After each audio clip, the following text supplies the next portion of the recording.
Hi everyone, this is Craig, and what we'd like to share with you today is how we think that COVID-19 is resetting some values and priorities in society and what this could mean for brands both in the short term and in the long term. Now, one thing that COVID-19 has shown us or highlighted to us is the existing inequalities in society. So when the government gave a grant of 5,000 baht to those working in the informal workforce in Thailand, there were 28 million people applied, which just goes to show how many people are living hand to mouth in society and reliant on food banks and handouts from the government. It's also just reminding us what a disposable culture that we live in. All the face masks and other equipment we're using and all the deliveries we're getting from restaurants to eat in our home all relies on this disposable trash, which has been increasing recently. So it's just a reminder of that fact. Now, of course, many of our livelihoods have been threatened. Our way of life has been changed massively. But actually, there's been a real positive side to this, and we've seen some magic happens when we stop as humans. So we've seen in many Asian cities pollution levels drop to record levels, so we can actually, for many of us, breathe clean air and see clear skies for the first time in a very long time. And as we take up less space on the earth, we actually allow more space for the other inhabitants of the earth to occupy. So there's some wonderful stories of turtles returning to Thai beaches to lay eggs and other great stories like this. And this really makes us stop and think about what kind of world we want to live in. So we're in this really introspective moment in society. Do we want to go back to how things were, or do we want to create something new? Particularly when scientists are telling us that if we don't stop destroying the environment, we're going to face pandemics that are even worse in future. So it's with that thought in mind that we wanted to ask some key questions which this presentation will address, which is really looking at the roles that brands can play in this crisis, whether it be health and well-being or the role in the community, and also asking this central question about how can brands ensure a sustainable future. So our views today are based on extensive secondary research and cultural analysis, which has been carried out across 17 countries with the help of a number of partners. So let's turn to this first question about how brands can help with people's health and well-being. Now, there's an immediate need that brands need to address. So those brands that have been continuing to do business need to reassure the safety of their customers. So the immediate concerns is that customers don't come into contact with the virus. So brands need to offer this first line of defense. And we've seen examples from McDonald's going to extreme lengths to make sure all their processes ensure the safety of customers. But also Starbucks with a clever use of their app to facilitate mobile and contactless ordering and payment. But there's also other opportunities for brands with other health concerns that people have. Now, one thing that we've learned about COVID is the people at risk are those with underlying health conditions, or at least the majority of people at risk. So a lot has been talked about immunity, and we know that when we're suffering these health conditions, our immune systems are weak. So there's going to be a lot of opportunities for brands, particularly food and drink brands, that target the strengthening of people's immune systems. So this is going to be something to look out for. And that's what we would call the last line of defense. So making sure we've got healthy bodies in case we come into contact with the virus. Now, the physical aspect or the medical aspect gets a lot of media attention, but sometimes what deserves more attention is the psychological damage that is being done by this pandemic and having to lock ourselves away in the home. And Stephen Taylor talks about this in his book, The Psychology of Pandemics, and he argues that it's actually the psychological impact in the longer term is of much greater damage to us in society. So, I think for brands need to recognize the incredible mental stress that we're facing at the moment with the threat to our livelihoods and just the stress of being in lockdown away from our normal activities and social connections. So brands need to be very careful in doing communication this time and be very sensitive and show great empathy to the mindset of people. And some brands have done great work in this area. So, for example, Burger King in France, recognizing the things that people are missing, feel they're missing out on, have come up with a campaign to show how to create your own Whopper burger at home.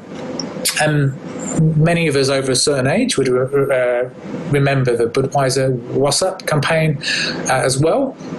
And this has been resurrected recently to get across this message of staying in touch and feeling connected with friends. So I'm now going to hand over to Neil, who's going to talk about the role that brands can play in the community. Thanks, Craig. So, as Craig mentioned, the pandemic and lockdown are very stressful. I think also just the fact of living a virtual life and a contactless life are also incredibly stressful. And one of the best known cures for stress is human touch. It's really important for signaling safety and trust. It's the first sense that develops in the womb, and some of you will know that it's associated with the love hormone, the so-called love hormone, oxytocin. So as a trivial example, restaurant tips are shown to increase when the waitress or the waiter taps you on the shoulder as they give you the bill. Not that they can do that at the moment, of course. But there are alternatives to stress. They're not complete substitutes, but they help, and they have some of the same chemical effects in the brain. One is just smiling, having fun, laughing. So humor's very important. And brands sometimes avoid humor, but I think if done well and done sensitively, it's a great way of connecting with people, as we saw in those examples. Another thing that can create that same kind of effect of reducing stress is singing, and singing together particularly. That triggers chemicals in the brain again. It, as well as being a way of connecting with other people, it, I think, really builds a sense of community. And we've seen that in Italy. This picture's from Israel and other countries. And it's the community, I think, that's really come to the fore during the crisis. Communities are really rallying around to help each other. And as a newcomer to Thailand, I literally moved to Bangkok just before everything locked down. Staying at home has really made me appreciate kind of what's local and close and personal. And we see that communities are the one, as in this example of the pantry of sharing, it's a great example of local communities helping each other at a difficult time. And look it up if you haven't seen it. And this is, I think, where brands can really step up to the mark as well and build those connections with local communities. Again, there are many examples of this in Thailand. This particular one is Top Supermarket, who have been partnering with the Ministry of Commerce to support Thai farmers and help them to sell fresh fruit. But there are many others. And what these kind of examples and this kind of coming together maybe indicate to us is should we really be continuing with globalization as it's been working, or is there going to kind of be a resetting and a step back to thinking about more sustainable local economies and a greater focus on local businesses? And that brings me to sustainability of brands. So while we have this kind of focus on local communities, global companies have not been immune to the crisis. They've had some big challenges with their global supply chains. And again, maybe even they might start to question some of the benefits of globalization in that way. And I think they have some competitive challenges now.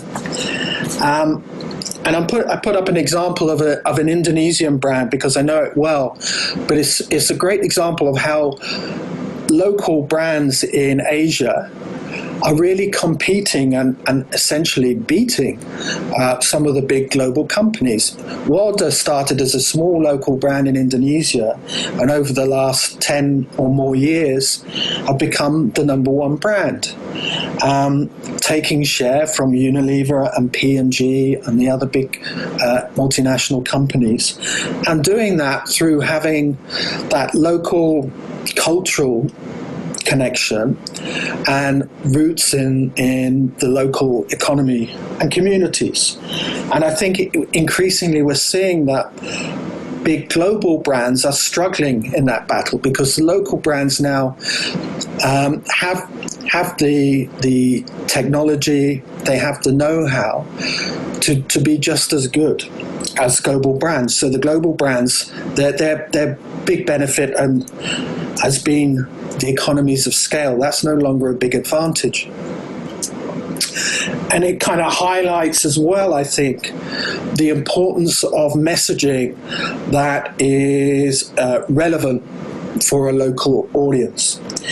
And I'm sure, like me, you've received lots and lots of very well-meaning but probably fairly useless messages over the last few weeks from many businesses who you probably haven't talked to for a long time.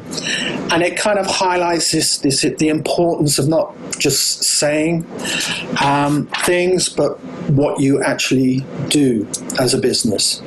And to me, it's really kind of brought me to rethink that brands really need to think much more directly about how they provide empathy, understanding, and above all, practical help for people. Not just saying nice things, but actually doing things which help people to cope in difficult times.